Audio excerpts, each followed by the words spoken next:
таърихи пирамидаи Хеопс. пирамидаро барои он Хеопс меноманд, ки бо фармони фиръавн бо номи Хеопс сохта шудааст. Египт, пирамида, фиръавн, Миср. мо тасмим гирифтем ки рафта тамошо кунему аз наздик шинос шавем ва ба шумо ҳам нишон диҳем, пешкаш кунем. яъне албатта бо дастгирии ширкати Муҳиддин мо худо розӣ бошад рӯзҳои наздик ба Египт равона ҳастем. якҷоя мебинем, тамошо мекунем, ҳаловат мебарем.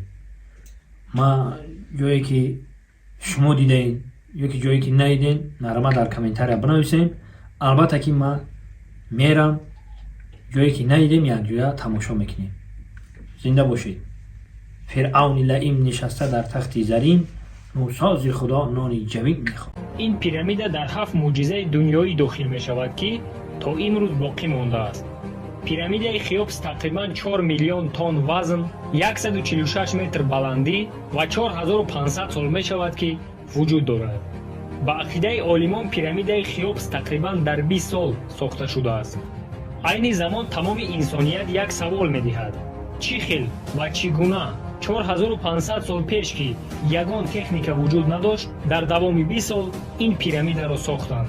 чунки агар сохтмони ин пирамидаро ҳисоб кунӣ, як санг ки зиёда аз 2 тонн вазн дорад, бардоштан, кашидан ва мондани ин санг ба 6 дақиқа рост меояд ва чунин санги вазнин зиёда аз 2 миллион дона монда шудааст.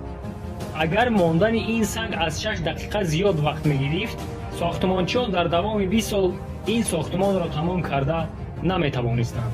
акнун шумо тасаввур кунед, якчанд сол пеш сохтмончиёни асри 21 бо доштани кран, экскаватор ва тамоми техникаҳои замонавӣ дар давоми 5 сол шакли хурди пирамидаро сохтанд, ки дар ин сохтмон 2000 блок монда шуд. вазни ҳар як кадомаш 1 тоннро ташкил медод. дӯстони азиз, шумо фарқиятро бинед. 2000 блок, вазни ҳар кадомаш 1 тонн дар давоми 5 сол дар асри 21 бо тамоми техникаҳои ёрирасон сохта шуд. ва пирамидаи Хеопс бошад 2 миллион блок, вазни ҳар кадомаш 2 тонн дар давоми 20 сол 4500 сол пеш бе ягон техникаи ёрирасон сохта шудааст. ҳамаи ин сангҳои вазнин бо банд ба боло бардошта мешуд. барои чӣ олимон бо боварӣ мегӯянд, ки пирамидаи Хеопс дар давоми 20 сол сохта шудааст? барои он ки дар девори як ҳуҷра, ки дар даруни пирамида қарор дорад, бо кандакорӣ навишта шуда буд: пирамидаи Хеопс дар давоми 20 сол сохта шудааст. ва боз худи фиръавн Хеопс 20 сол ҳукмронӣ кардааст. ногуфта намонад, ки ҳуҷрае барои фиръавн дар даруни пирамида сохта шуда буд. ин ҳуҷра дар баландии 67 метр қарор дорад. дар даруни ин ҳуҷра санге ҳаст, ки вазнаш 70 тоннро ташкил медиҳад. чӣ гуна сохтмончиёни пирамида ин сангро, ки 70 тонн вазн дорад, ба баландии 67 метр бардоштаанд? ин савол саволе ҳаст, ки то ҳол беҷавоб мондааст. чунки дар замони мо, яъне дар асри 21, бардоштани чунин вазн ба чунин баландӣ қариб ки номумкин аст. аз сохтани пирамида 4500 сол гузаштааст. дар ин муддат даҳҳо бор заминларзаҳое ба вуҷуд омаданд, ки бисёр шаҳрҳои калонро ба хок яксон кардааст. лекин ягон санги пирамида ҳатто ба ягон миллиметр наҷунбидааст. бар зами ин ҳамаи сангҳо бе ягон семент болои ҳам монда шудааст. ба он дараҷа босифат ва хуб монда шудааст, ки ҳатто лезва дар байни сангҳо намедарояд. олимон чандин борҳо шакли хурди пирамидаро сохтанд, аммо дар муддати 2-3 сол пирамидаи сохтаи онҳо вайрон шуда ба хок яксон шуд. пирамидаи аслӣ бошад дар давоми 4500 сол ҳатто ягон сангаш беҷо нашудааст. барои чӣ мо одамони асри 21 бо тамоми компютеру техникаҳои замонавӣ дар сохтани чунин сохтмон оҷизем? бисёри одамон ақида доранд, ки ин пирамидаро инсон насохтааст ва ин муаммо аз тарафи махлуқони дигар сайёра сохта шудааст. лекин олимон ин ақидаро рад мекунанд. бо вуҷуди ҳамаи ин, дар давоми 4500 сол ба ягон олим муяссар нашуд, ки сирри ин сохтмонро ёбад. соли 1998 як археологи франсуз барои ёфтани сирри сохтмони пирамида даст мезанад ва 10 соли ҳаёти худро барои ёфтани ин сир сарф мекунад. баъди кофтукоби тӯлонӣ яке аз сирҳои сохтмонро меёбад. ба ақидаи ин олим пирамида аз дарун сохта шудааст, яъне сохтмончиён дар даруни пирамида як роҳ ба мисли спирал месозанд ва ҳар як блокро аз замин ба боло ба воситаи ин роҳ кашонда мебаранд. ин ақидаро дигар олимон хостанд тасдиқ кунанд ва боз равон мешаванд ба сӯи пирамида. аз даруни пирамида даромада мебинанд ки дар ҳақиқат роҳ ба мисли спирал дар дарун вуҷуд дорад ва боз асбобҳоеро ёфт мекунанд ки бо воситаи он сангҳои вазнин ба боло кашонда мешуд.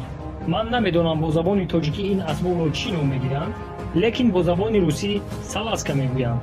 бародарон, касе медонад дар забони тоҷикӣ ин асбоб чӣ ном дорад, дар комментария нависад. ба ақидаи археологҳо сохтмончиёни пирамида блоки вазнинро ки 2 тонн вазн дорад дар болои саласка мемонданд ва дар болои роҳ равған рехта мекашонданд. бисёртар ҳаракат мекарданд ки аввал блокҳои қисми беруниро гузоранд. ба ҳамин хотир қисми берунии пирамида бисёр ҳамвор ба назар мерасад. ин ҳамаи далелҳое ҳастанд ки олимон давоми 4500 сол меҷустанд ва тамоми ҳаракату ҷустуҷӯи олимон ҳамин қадар натиҷа додааст. лекин ҳастанд муаммоҳое ки олимон то ҳол ҷавоб дода наметавонанд. мисол, санге ки дар ҳуҷраи фиръавн гузошта шудааст. боз як бори дигар такрор мекунам ки ин санг 70 тонн вазн дорад ва ба баландии 67 метр бардошта монда шудааст. чунин санг дар даруни пирамида яктонест. чӣ гуна ин санги вазнин ба чунин баландӣ бардошта шудааст? ин муаммо аст. боз як муаммои дигар ин ҳайкали фиръавн рамзес мебошад. фиръавн рамзес писари фиръавн сети ки баъди фиръавн хеопс ҳукмронӣ кардааст. ҳайкали ин фиръавн дар наздикии пирамида қарор дошта 14 метр баландӣ дорад. агар ба ҳайкали фиръавн рамзес нигоҳ кунем, ягон чизи ғайриоддиро намебинем.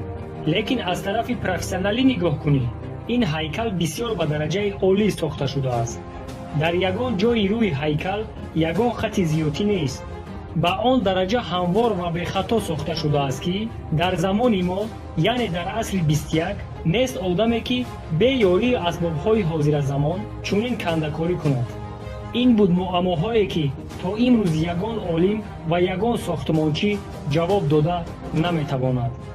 чунин сохтмонро дар мисри қадим 4500 сол пеш чӣ хел сохтанд ва бо ёрии кӣ сохтанд то ҳол муаммо ҳаст ва ягон шахс аниқ ҷавоб дода наметавонад. ин лоиҳа ё схемаҳое ки ин олимон ёфтаанд, ҳамаи ин тахминан гуфта шудааст. дар паноҳи худо бошед.